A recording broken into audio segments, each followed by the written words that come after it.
So here we have the lovely Lena. So she is a 40-foot Gib'Sea. About here. So she's got a 20-kilo Vulcan anchor in her bow roller.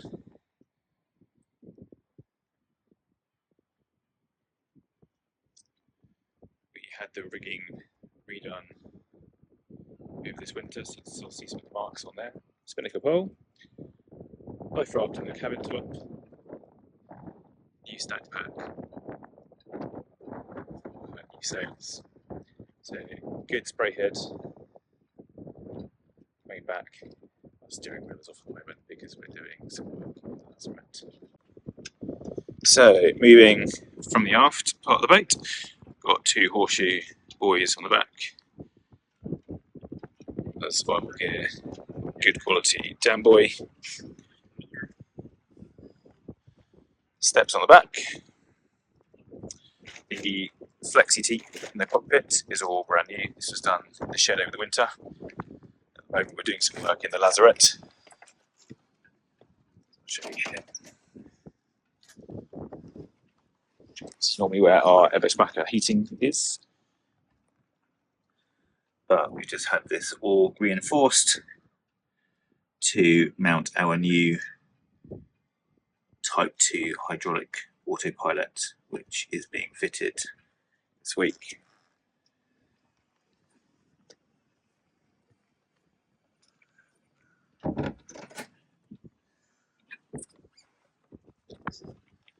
Another really large lazaret locker as well. We get paddleboards, kayaks, all kinds of things in here typically.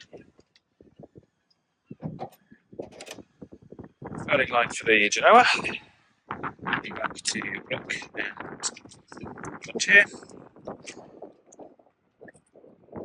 As we come forward, really big Genoa track. Chip cleat.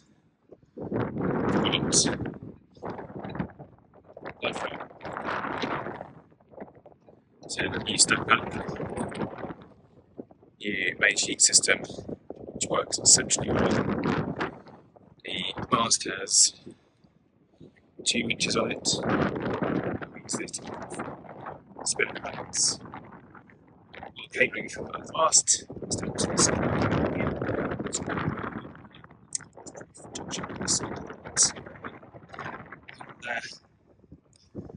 Going forwards, keep our hatches covered most of the time to protect the thick spinnaker pole. And coming forwards, got a Furlex 300S for the Genoa.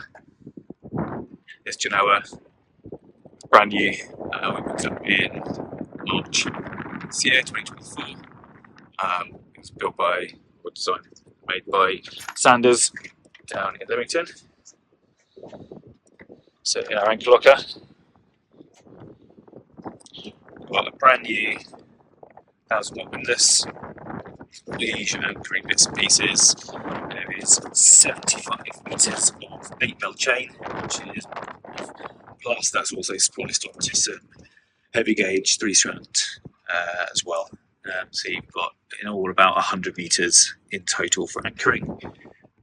Big 35mm cables for the anchor windlass, which means it's super low voltage drop, running with lithium batteries down below, which I'll show you in a second. Never short power on this boat.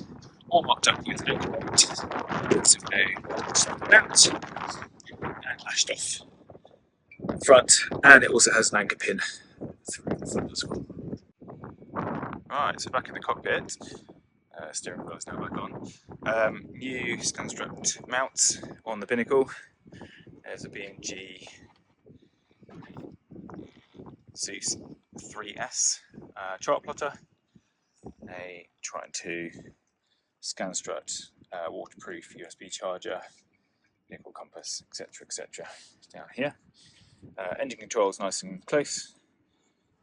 And then coming forwards, see new flexi teak in the cockpit. Got 2 really good size cockpit lockers. Got the gas bottles at the back here. We fit our electric outboard in here as well, spare fuel, oil, etc, etc. And another one on this side as well.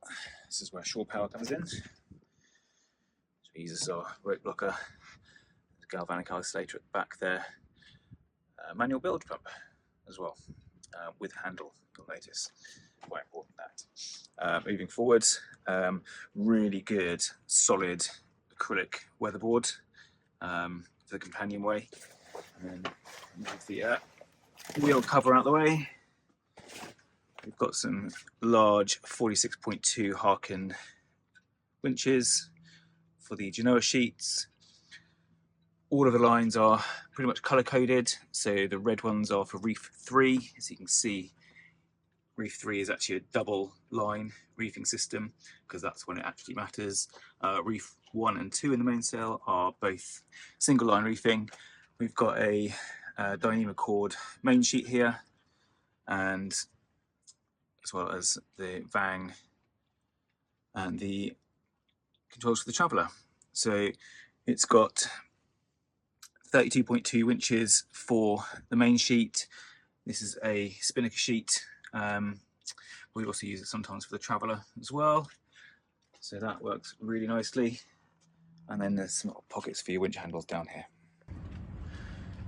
So coming down companionway steps into Luna, you can see standard U-shaped galley on the port side and nav station on the starboard side. There are handholds everywhere on this boat, so she's really good to move around when at sea. So let's start on the starboard side here. We've got a monitor for the ship's computer, an iPad which is fixed and mirrors the B&G plotter. This is an entirely new electronics panel that was installed over the winter. You can see active bilge pumps up there. We've got a Touch 50 Victron display linking to the Servo GX, which is underneath the nav station. And coming across to the port side, we've got 4-burner gimbal cooker, 2 really good size top loading fridges, and a double sink. There are 2 40-volt sockets throughout the boat. And underneath this here, you've got the fridge compressor and part of the Eberspacher heating ducting as well going through here. Really good storage all the way through. New lighting installed under here recently, which is little LEDs. They make it for a really cozy light when we're cooking and things. And then again, moving forward, you've got the infill up here for the double sofa bed. There's a single berth here as well. These all have lee cloths under the seats. Really good storage to either side. The side lining along here was completely replaced over the winter, and we also added in these support structures because previously there was no support for this rail, and now it absolutely doesn't budge. So when you've got your lee cloth attached here, for example, yeah, it's a really secure and safe space. Moving forward a little further, compression post for the mast. This is moving into forward cabin. Really good solid bulkhead, by the way. Part of the chain plates are attached to that. We have storage down through here. All cabins have USB chargers installed in them, USB-C and USB-B. Fire extinguisher, more storage up here. Really good storage around the edges of the V-berth. This is a Doyle utility power sail, made of mylar. It's ridiculously light. It sails at angles of apparent wind from about 40 through to 180, which makes it extremely versatile. Forward escape hatch. This is the forward head. We don't tend to use this very much. It's mainly used for storage and what have you. Again, more storage behind here. And then coming back to the boat, really good wide companionway steps. Makes it easy with good grab rails on either side. We have the starboard head here. So this has a shower in it as well. This is the one we tend to use most of the time. Yeah, I replaced all the hoses and rebuilt the head during the 23 season. And then we've got two stern cabins. These are both excellent size doubles. And part of the electrical supply is in here. So these are two junction boxes or RCD boxes for the inverter. And again, another really good size double cabin, loads of storage in here too. Now, part of the electrics rebuild was we refitted everything. So the whole boat has been 80% rewired. So underneath here, we've got a Victron cupboard of blue wonderfulness. So we've got a Lynx distributor up here, a 3000 watt inverter, and solar is wired up and ready to go. It's just there are no solar panels on this boat at the moment. You've also got all of your breakers for things like the windlass on the bow, and they all run through these heavy duty 300 amp capacity bus bars. Now, in order to power all that lovely Victron stuff, this is one of the lockers down the side of the boat. There's one on the other side as well. Really good storage space. Here's our lead cloth here. I installed a set of Fogstar lithium batteries. So there's 560 amp hours of battery power there, and that all runs to a set of 600 amp capacity Victron bus bars, T-class fuse, which is essential. It's got your Victron shunt down there, and a isolation switch as well, so that we can isolate it and work on for batteries if we need to. These have terminal fuses on them as well, so the run between here and the T-class was too long for it to not have a additional 200 amp terminal fuse here, so that keeps that all very nice and safe.